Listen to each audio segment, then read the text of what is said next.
While an adult mosasaur can hold its own against a ginsu, there are other mosasaurs. Mosasaur couldn't do any of that. So what they've done is to basically make a toothed conveyor belt to help sort of tractor the prey down its throat. You can look at mosasaur fossils, and you can look at modern analogs that have a skull that works in a broadly analogous way. But sometimes building a model tells you something you just can't find out any other way.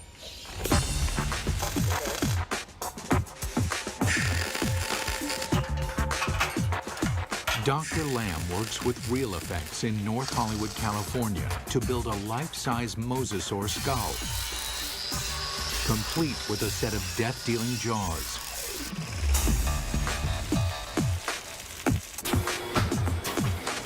The massive steel jaws are powered by pneumatics instead of muscles and ligaments. Never thought I'd see a steel mosasaur skull, but this is very cool looking. We've got 3 pneumatics, we've got 2 operators to run it, and we've reduced it to 3 basic motions. One set of pneumatics opens and closes the jaws. One set moves it backwards and forwards. And the third set runs the pterygoids in the roof of the mouth. The pterygoids are the terminator teeth. No other ocean predator has them. A second set of teeth running down the roof of the mouth. These are a truly fiendish adaptation. They actually work independently to move the prey backwards in the throat, and also to hold it still, to pin it down as it opens its mouth for the next bite. Now we see how these jaws worked in deadly concert. The bite, the ratcheting jaw, the terminator teeth. Test 1. Find out what the mosasaur's first bite would do to any creature unlucky enough to get on the wrong end of these teeth. Mosasaurs had a really big bite. So we've got a piece of foam that would be about the same size as an 8 or 9 foot long shark, or maybe part of the neck of a long-necked plesiosaur. We're going to put it sideways in this mosasaur model's mouth and just see exactly what would have happened.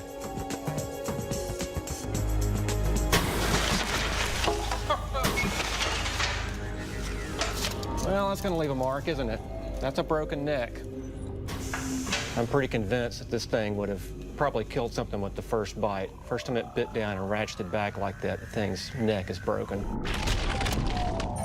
Test 2. Measure the capacity of its bite. Very simply, when our metal mosasaur chomps, how much ersatz meat goes into its mouth? We've got this piece of foam with 4-inch squares painted on it. We're going to feed it to this mosasaur and see how much with each bite this thing would have dragged its prey down its throat.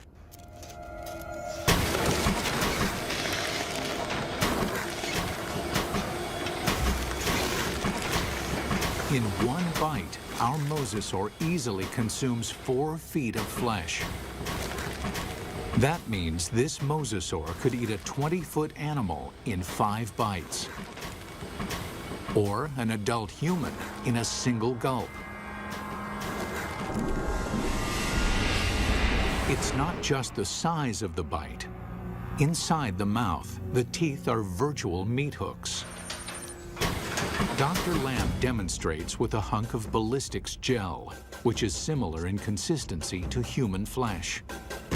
If you put a piece of meat in the mouth, it can't move out because the tips of the teeth grab it like a fish hook. So we're just going to see if we can put this up here on these teeth. You can't come out this way because you're caught on these teeth. The only way you can really go is further into the mouth, which is really not the direction you want to be going. And let's just see what happens here.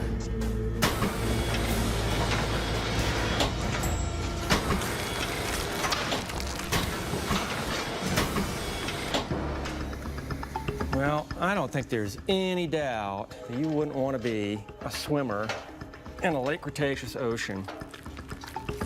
You can actually see tooth marks where it just cut right through about 10 pounds of flesh like it was just butter. That would be nasty. The only good thing about this is that you'd probably be in shock after a bite like this. Maybe you wouldn't feel the rest of it. Final test. How the jaws perform eating simulated live prey. The first fish is immediately trapped on the barb-like teeth. And the rest? Well, straight down the old mosasaur hatch.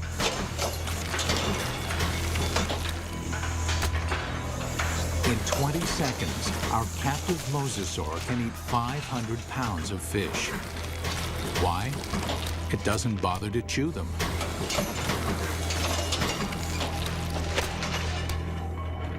There's a rapidly vanishing cloud of red and a few scales, and that's all that's left of it. For dessert, they test an item that mosasaur never had the opportunity to eat.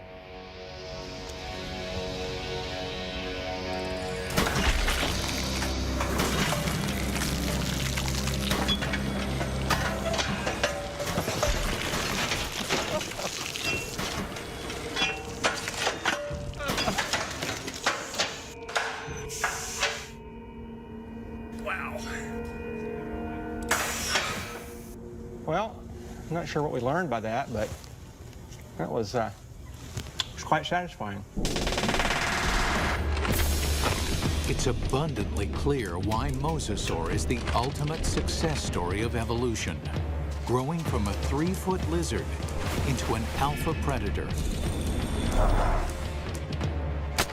Although this megabeast drove all its enemies into extinction, fossil evidence suggests another enemy took their place.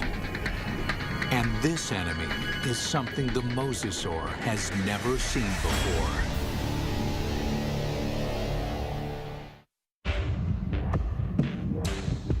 From its humble beginnings as a 3-foot lizard, the mosasaur evolved into the most dominant megabeast the world has ever seen.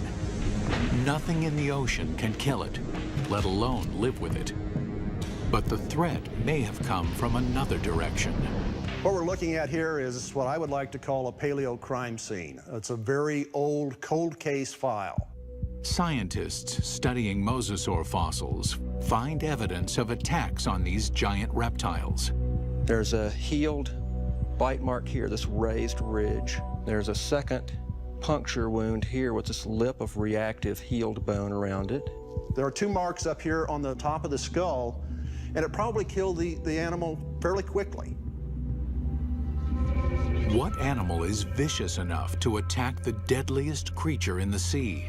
And we can measure the distance between those bites, and we can marry it up with the jaw of another larger mosasaur, and the teeth fit perfectly into those holes.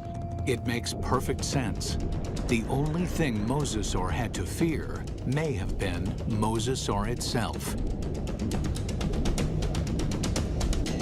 Experts think that mosasaurs engaged in snout wrestling or face biting to establish dominance. We see really analogous behavior in modern saltwater crocs. Almost always the males, and they're defending a breeding or feeding territory.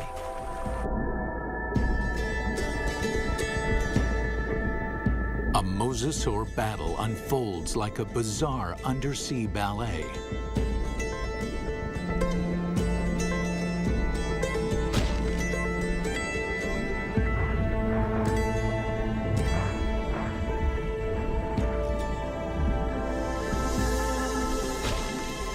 When one establishes dominance, the other gives up and swims away.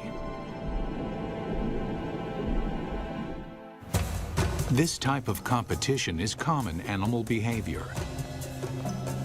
But scientists uncover something shocking in this particular set of fossils. Evidence that suggests not simple predation, but something close to murder. We've got the fossil evidence that shows that mosasaurs killed other mosasaurs, and they didn't eat them. I mean, it wasn't for food. By looking at the damage on the skull, Everhart believes that this wrestling match turned deadly. The fossil evidence shows the dominant mosasaur clamps down on his opponent's skull.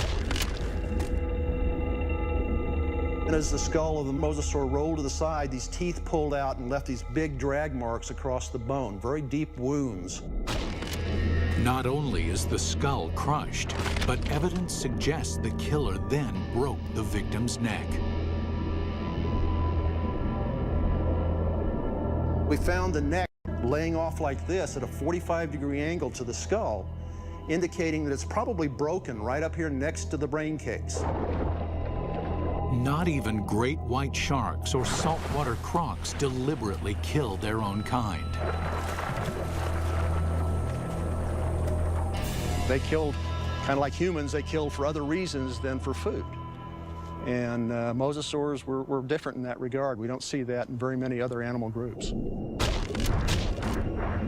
Still, scientists believe this gladiator-like behavior would not have caused the mosasaur to go extinct. In point of fact, they seem to thrive on violence. 70 million years ago, with no other competition in sight, mosasaurs continued to evolve, becoming even more diverse. There's well over 50 species of mosasaurs. They began moving from the ocean into freshwater, seeking prey in swamps, estuaries, and rivers. Nothing on Earth could have stopped these megabeasts. Nothing on Earth, that is. It took a 6-mile-wide chunk of rock that slammed into the Earth 65 million years ago to end the reign of the mosasaur. We're talking about something that released as much energy as every nuclear weapon on the planet, times 1,000, set off all at once. The magnitude of this blast causes a shockwave of earthquakes and volcanoes. Mega tsunamis race across the oceans. A cloud of superheated dust and molten rain fills the atmosphere, blocking out almost all of the sunlight. This devastates the food chain. 75% of the species on Earth are wiped out. With its food supply drastically reduced, the mosasaur is doomed. This cataclysmic event paved the way for the development of mammals and eventually humans. But what if the comet had missed? If mosasaurs had been allowed to thrive, how different would our world be? We wouldn't have any whales, or dolphins, or porpoises, or seals, or sea lions. The oceans and all its fish would belong to the mosasaurs. Bring her down. Fishermen would find very little to catch, if indeed there were humans on the planet at all.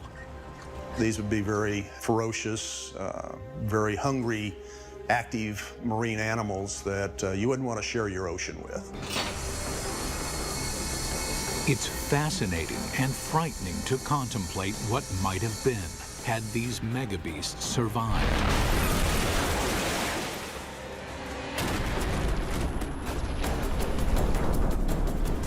The oceans of the world patrolled by these giant killing machines, 50 feet long, with jaws the size of T-Rex. Always hungry, always waiting, just offshore.